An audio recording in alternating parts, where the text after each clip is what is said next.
बुरहानपुर जिले के घाघरला गांव ने तंबाकू के खिलाफ एक सशक्त अभियान चलाकर पूरे क्षेत्र में मिसाल कायम की है।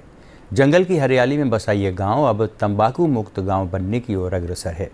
गांव के लोगों ने स्वविवेक से नशा छोड़ने का निर्णय लेकर अपने जीवन में एक सकारात्मक बदलाव लाना शुरू कर दिया है।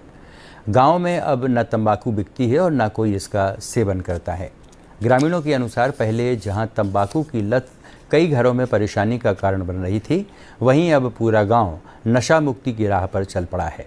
Maa Pohra Devi women and children welfare society के बैनर तले गांव की महिलाएं, पुरुष और युवा मिलकर अपने ही ग्रामीणों को तंबाकू सेवन के दुष्परिणामों के प्रति जागरूक कर रहे हैं। घर घर जाकर लोगों को तंबाकू से होने वाले कैंसर, हृदय रोग और फेफड़ों की गंभीर बीमारियों की जानकारी दी जा रही है।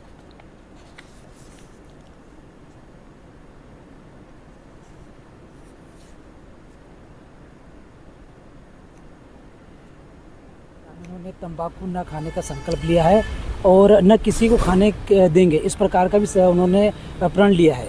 ग्रामीणों का यह कहना है कि जिस तरह से गांव के अंदर तंबाकू से कई लोगों की मतलब कैंसर हुआ है, कई बीमारी भी हुई है, इस लोगों से कम कई लोगों की मौत भी हो चुकी है। इसी को देखते हुए ग्रामीणों ने तंबाकू और बीड़ी सिगरेट न पीने और तंबाकू न खाने का संकल्प लेकर एक नया संदेश दिया है कि गाँव के अंदर अगर कोई तंबाकू पाया जाता है तो उस पर लोगों द्वारा समझाइश देकर उसको 1 या 2 बार समझाएंगे, नहीं तो गांव से उसको जुर्माना भी रखने की बात कही गई थी। अगर तंबाकू पाया जाता है तो उस पर 200 रुपये का जुर्माना लगाया जा सकता है। हाँ, जो ये युवाओं ने जो ये अभियान छेड़ा, जो संकल्प लिया, जो उन्होंने वो चालू की है अभियान, वो निश्चित ही उस गाँव की कहानी नहीं बनेगी। वो एक संदेश बनेगा सभी समाजों के लिए कि जिस समाज के युवा इकट्ठे होते हैं, जागरूक होते हैं और निर्णय लेते हैं, तो वहाँ ज़रूर बदलाव आता है।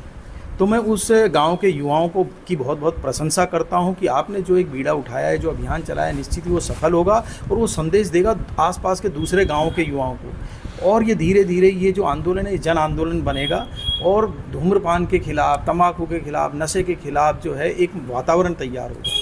और देखिए, थोड़े दिनों पहले एक हरदा गांव भी नशा मुक्त हुआ था, वहाँ शराब बंदी हो गई पूरी तरह। तो मैं उन्हें बहुत बहुत बधाई देता हूँ, वहाँ के युवाओं को, वहाँ की महिलाओं को खास तौर पे, क्योंकि ये जो एक तंबाकू है दिखने में छोटा सा होता है, लेकिन इसमें कितने तरह के कैंसर होते हैं। देश को कितनी आर्थिक, शारीरिक, सामाजिक हानि उठानी पड़ती है, उसका पूरा घर तबाह हो जाता है। तो निश्चित ये एक बहुत सकारात्मक कदम है, मैं उनकी बहुत बहुत प्रशंसा करता हूँ।